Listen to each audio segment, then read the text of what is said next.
Ny vinany toetry ny andro eny an-dranomasina ny sabotsy fa 7 ny volana marsa amin'ny 9 maraina ka hatramin'ny alahady fa 9 ny volana marsa amin'ny 9 maraina. Tsy misy ny fahampitandremana manokana raha ny mahakasika ny toetry ny andro eny an-dranomasina.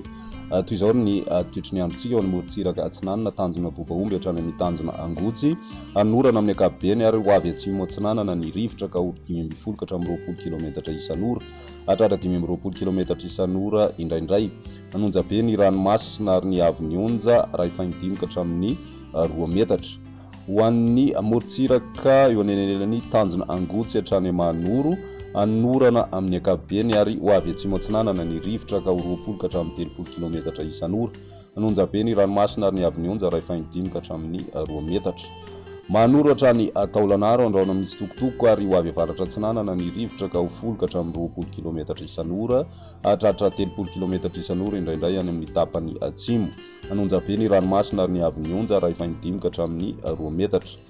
Taolanaro hatrany amin'ny tanjona Vohimena andraona vitsy ary ho avy Atsinanana ny rivotra ka ho 30 ka hatramin'ny 70 kilometatra isan'ora, hatratra 570 kilometatra isan'ora indraindray. Anonjabe na hery ny ranomasina ary ny avy ny onja 2 ka hatramin'ny 2.5 metatra. Morotsiraka andrefana kosa indray tanjona Vohimena hatrany amin'ny tanjona Ankaboa maina amin'ny ankapobeny ary ho avy Atsinanana ny rivotra ka ho 10 kilometatra isan'ora. Ho avy andrefana kosa ny atoandro ka ho 10 kilometatra isan'ora hatrany ho avy atsimo ny rivotra manomboka ny tolakandro ka ho 20 ka hatramin'ny 30 kilometatra isan'ora. Adiny mpanonja anonjabe ny ranomasina ary ny avy ny onja 1 ka hatramin'ny 2.5 metatra. Tanjona Ankaboa hatrany amin'ny tanjona Vilanandro andraona misy tokotoko ary ho avy atsimo amin'ny ankapobeny ny rivotra ka ho 10 ka hatramin'ny 20 kilometatra isan'ora. Adiny mpanonja ny ranomasina ary ny avy ny onja 4.5 ka hatramin'ny 2 metatra.